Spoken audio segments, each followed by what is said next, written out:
히브리서 5장. 모든 대제사장은 사람들 가운데서 뽑혀 사람을 위해 하나님 앞에 있는 사람입니다. 곧 대제사장은 예물을 드리고 또 속죄의 희생자사를 드립니다. 그가 무지하고 미혹된 사람들을 불쌍히 여길 수 있는 것은 자신도 연약에 쌓여 있기 때문입니다. 그러므로 그는 백성을 위해서뿐 아니라 자신을 위해서도 속죄 제사를 드려야 합니다. 또한 이 명예는 아무나 스스로 얻는 것이 아니라 아론과 같이 하나님의 부르심을 받아서 얻는 것입니다. 이와 같이 그리스도께서도 스스로 영광을 취하셔서 대제사장이 되신 것이 아니라 오직 그분에게 말씀하시는 분이 너는 내 아들이다. 내가 오늘 너를 낳았다 하시고 또 다른 곳에서도 이와 같이 너는 멜기세덱의 계열을 따르는 영원한 제사장이다라고 하셨던 것입니다. 예수께서 육체 가운데 계실 때 자신을 죽음에서 구원하실 수 있는 분께 통곡과 눈물로 기도와 간구를 올리셨고 그의 경외하심을 인해 응답을 받으셨습니다. 그분은 아들이신데도 고난을 당하심으로 순종을 배우셨습니다. 또한 그분은 완전케 되셔서 그분을 순종하는 모든 사람들에게 영원한 구원의 근원이 되시고 멜기세덱의 계열을 따르는 대제사장으로 하나님께 임명을 받으셨습니다. 멜기세덱에 대해 우리가 할 말이 많으나 여러분이 듣는 일에 둔하게 됐으므로 설명하기가 어렵습니다. 여러분은 지금쯤 선생이 돼 있어야 마땅한데 누군가 다시 여러분에게 하나님의 말씀의 초보 원리들을 가르쳐야 할 형편입니다. 그래서 여러분은 젖만 먹고 단단한 음식은 먹지 못하는 사람들이 됐습니다. 젖을 먹는 사람은 모두 의의 말씀에 익숙하지 못합니다. 그러나 단단한 음식은 성숙한 사람의 것입니다. 그들은 끊임없는 훈련으로 연단된 분별력을 지니고 있어 선과 악을 분별할 줄 아는 사람들입니다. 히브리서 6장. 그러므로 우리는 그리스도에 관한 초보적 가르침을 넘어서서 완전한 대로 나아갑시다.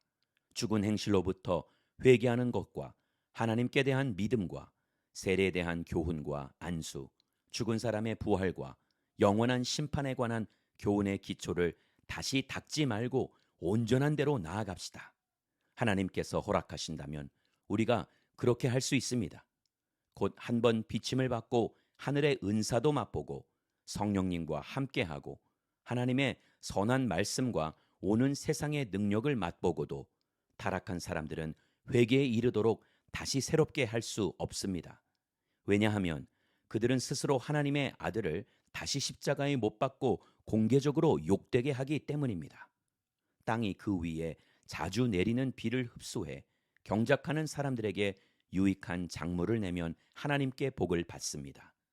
반면에 가시와 엉겅퀴를 내면 쓸모없이 돼서 저주에 가깝게 되고 그 마지막은 불사름이 됩니다. 그러나 사랑하는 여러분, 우리가 이렇게 말하지만 여러분에게는 구원에 이르게 하는 더 좋은 것들이 있다고 확신합니다.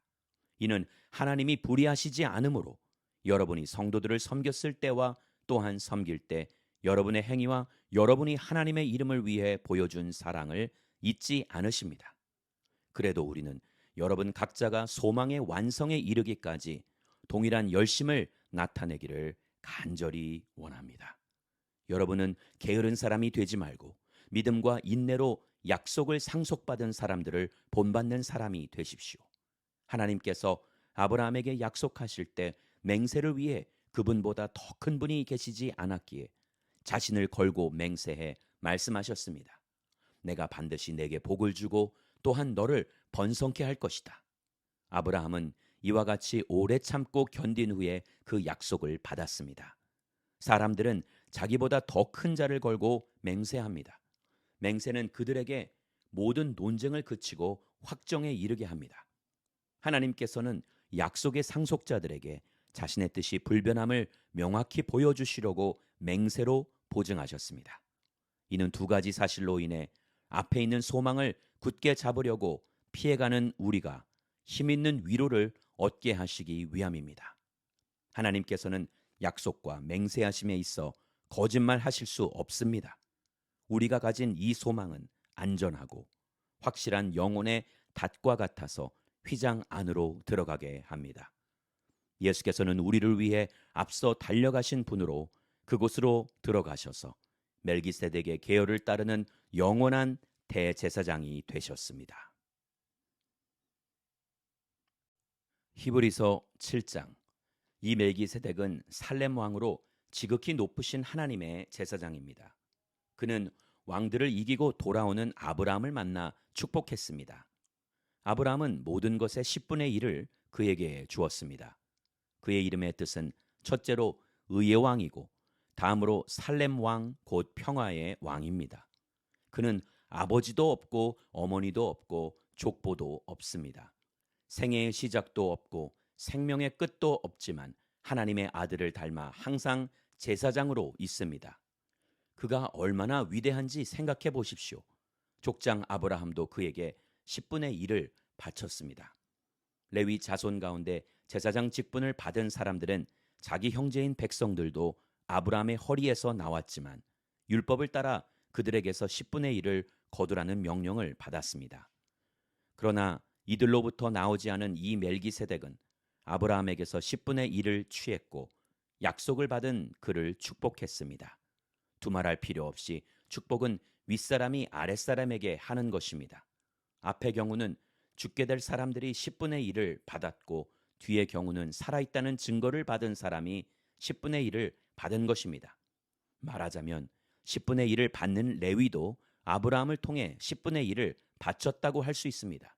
이는 멜기세덱이 아브라함을 만났을 때 레위는 아직 조상의 허리에 있었기 때문입니다. 만일 레위 계열의 제사장 직분을 통해 완전함을 얻을 수 있었다면, 그런데 백성들은 이것을 근거로 율법을 받았습니다.